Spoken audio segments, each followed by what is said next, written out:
Hello students, how are you all? I hope you all are safe and fine. Today again you are with me, Gayatri Kode, your science teacher. Today we are going to move ahead with our next chapter, chapter 5, solids, liquids and gases. Solid means things that has fixed shape, they are called solid. Okay? ऐसी चीज़ें जिनका fixed shape होता है, they are called solids.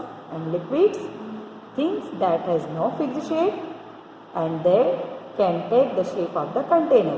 ऐसी चीज़ें जिनका fixed shape नहीं होता है और उन्हें जिस भी कंटेनर में डाला जाता है वो उस कंटेनर का शेप ले लेते हैं, they are called liquids. Gases, things that has no shape or no size and that can flow easily in all direction. ऐसी चीज़ें जिनका ना तो कोई फिक्स्ड शेप होता है ना तो कोई फिक्स्ड साइज होता है और वो easily all direction में easily flow कर सकती है, they are called gases. Okay? In this chapter you will learn about solid, liquid, gas and change of state.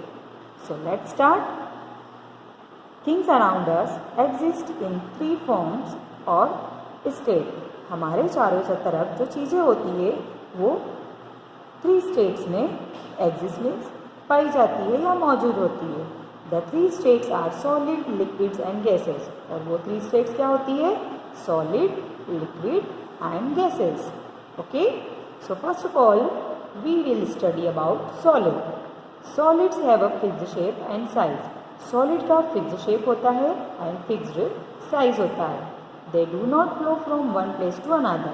और वो one place से another place पे flow नहीं कर सकती है. Okay, tables, chair and coins are solid. Table, chair and coins ये सब किसके एग्जाम्पल है? सॉलिड के एग्जाम्पल है.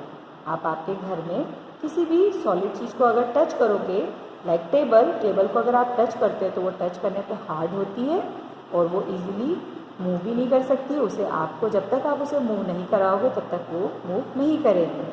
दैट्स वाई जो सॉलिड होते हैं उनके फिक्स्ड शेप होते हैं, वो वन प्लेस से अनदर प्लेस पे फ्लो नहीं कर सकते. Okay, move on to our next topic, liquid. Liquid have no fixed shape, they flow easily and take the shape of the container they are stored in. Liquid का कोई fixed shape नहीं होता है. See here, liquid है no fixed shape. इन्हें जिन भी container में डाला जाता है वो उस कंटेनर का शेप ले लेते हैं. लाइक इसे ग्लास में डाला है तो इसने ग्लास का शेप ले लिया है. बाउल में डाला है तो बाउल का शेप ले लिया है. एक बर्नर में डाला है तो उसने उस बर्नर का जो शेप है उसी को उसने ले लिया है. ओके, तो liquid have no fixed shape. Liquid का कोई फिक्स्ड शेप नहीं होता है. वो इजीली फ्लो कर सकते हैं और उन्हें जिन कंटेनर में डाला जाता है वो उसी का शेप ले लेते हैं. Now we will discuss about gas. Try blowing air into a balloon. Balloon में हवा भरने की कोशिश कीजिए. Does the air have any shape or size? क्या एयर का कोई शेप और साइज होता है? नहीं, एयर का कोई शेप और साइज नहीं होता है. Air, water vapour and steam are gases. Air means हवा, वाटर वेपर मीन्स पानी का भाप बनना है. पानी जो कि स्टीम रूप में होता है, स्टीम वाली स्टेट में जब होता है उसे कहते हैं वाटर वेपर. एंड स्टीम, ये सब क्या होती है? गैसेस होती है. ये सब किसके एग्जाम्पल होते हैं? गैसेस के एग्जाम्पल होते हैं. Gases have no fixed size and no fixed shape. Gases का कोई fixed shape and fixed size नहीं होता है. They can flow in all the direction and fill up all the available space. Gases का कोई fixed shape और size नहीं होता है.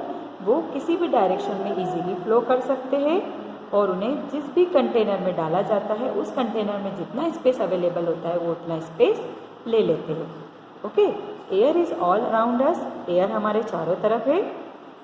We can not see air but we feel it when it blow. हम इसे देख नहीं सकते हैं बट हम इसे फील कर सकते हैं जब ये ब्लो मीन्स चलती है. Blowing air is called wind. जब हवा ब्लो करती है यानी जब चलती है तो वो क्या कहलाती है? विंड यानी कि हवा कहलाती है. Air is a mixture of many gases such as oxygen. Air कई गैसों का मिश्रण है जैसे कि oxygen. Oxygen is needed by living things to live. Oxygen living things को जीने के लिए बहुत ही ज़रूरी गैस होती है. आप भी जो ऑक्सीजन यानी जो ब्रीथ के द्वारा जो एयर अंदर लेते हो वो ऑक्सीजन ही होती है।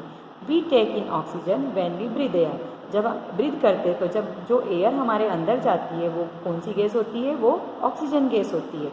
Okay, now the difference between solid liquids and gases. Okay, अब हम डिफरेंस पढ़ेंगे कि सॉलिड लिक्विड एंड गैसेस में क्या डिफरेंस होता है। So first solid has fixed shape, solid का फिक्स्ड शेप होता है। But liquid has no fixed shape, liquid का कोई फिक्स्ड शेप नहीं होता है। और जो गैसेस होते हैं, गैसेस है नो फिक्स्ड शेप और साइज, गैसेस का ना तो फिक्स्ड शेप होता है ना तो कोई साइज होता है। Second, solid does not flow, solid fixed shape में होते हैं, that's why they does not flow, वो फ्लो नहीं कर सकते हैं। बट लिक्विड फ्लो कर सकते हैं, लिक्विड फ्लो इजीली, ये इजीली फ्लो कर सकते हैं। And gases flow easily in all direction, gases के जो पार्टिकल्स होते हैं वो इजीली ऑल डायरेक्शन में फ्लो कर सकते हैं। Now we will do an exercise on the basis of solid, liquid and gases. Sort the following things into solid, liquid and gases. यहाँ पर आपको थिंग्स बताना है कि ये सॉलिड, लिक्विड है या गैसेस है। ओके, तो फर्स्ट इज ग्लास को जब आप टच करके देखोगे तो ग्लास टच करने पर हार्ड होता है, उसका एक फिक्स्ड शेप और साइज होता है, दैट्स वाई ग्लास क्या होगा यहाँ पे, सॉलिड होगा। एंड वाटर इजीली फ्लो कर सकता है, दैट्स वाई वाटर क्या होता है, लिक्विड है। And milk also liquid. Bottle को भी जब आप टच करके देखते हो तो वो हार्ड होता है टच करने पर और उसका शेप भी फिक्स्ड होता है एंड साइज भी फिक्स्ड होता है, दैट्स वाई जो बॉटल होगी वो क्या होगी, सॉलिड होगी। तो इस तरीके से आपको सॉलिड, लिक्विड एंड गैसेस के बेस पे आपको यहाँ पे इन्हें कंप्लीट करना है। Now we will discuss about change of state का चेंज होना। Water is normally a liquid, water normally क्या है, लिक्विड है।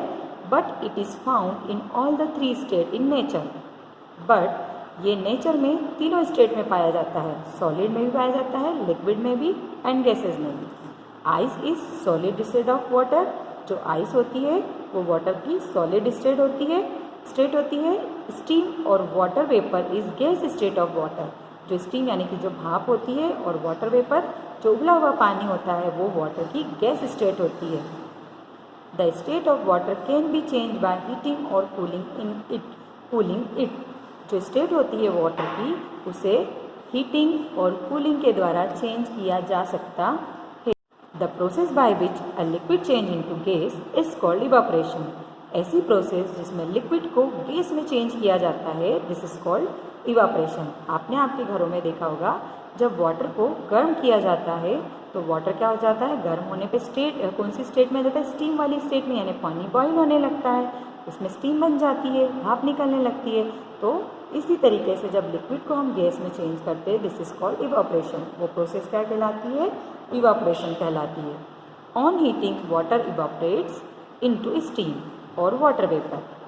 हीटिंग के द्वारा वाटर को इवापोरेट किया जाता है और वो स्टीम या वाटर वेपर में चेंज हो जाती है।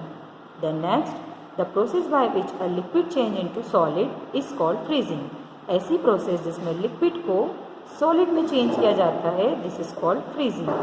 अब फ्रीजिंग कैसे करते हैं, on cooling water freezes into ice. Cooling के द्वारा वाटर फ्रीजेज यानी जम जाता है और आइस में चेंज हो जाता है, आइस मीन्स बर्फ में चेंज हो जाता है। Then next process is condensation. The process by which a gas change into liquid is called condensation. ऐसी प्रोसेस जिसमें गैस को चेंज करके लिक्विड में बदला जाता है, दिस इज कॉल्ड कंडेंसेशन। क्या होता है, जो वाटर गर्म होता है तो उसको नॉर्मल टेम्परेचर पे जब वो ठंडा हो जाता है तो उस ठंडे होने की जो प्रोसेस होती है, दिस इज कॉल्ड कंडेंसेशन। यानी गर्म पानी का ठंडा होना is called condensation. On cooling steam condenses into water. Cooling के द्वारा स्टीम क्या हो जाती है, कंडेंसेस हो जाती है, यानी कि ठंडी हो जाती है और वो वाटर में चेंज हो जाती है। Then next, the process by which a solid change into liquid is called melting. ऐसी प्रोसेस जिसमें सॉलिड को चेंज करके लिक्विड बना दिया जाता है, this is called melting. Like ice, ice को जब हम मेल्ट करते हैं तो कैसे किसमें चेंज हो जाता है, वाटर में, यानी कि लिक्विड में चेंज हो जाता है। तो ये प्रोसेस कैसी होती है, ये प्रोसेस सॉलिड के लिक्विड में चेंज होने की जो प्रोसेस होती है, this is called melting. On heating ice melt into water, heating के कारण आइस क्या होने लगती है, मेल्ट हो जाती है और वो वाटर में चेंज हो जाती है। Okay, see here, heating melt ice into water, heating के कारण आइस क्या हो जाती है, मेल्ट हो जाती है और वाटर में चेंज हो जाती है।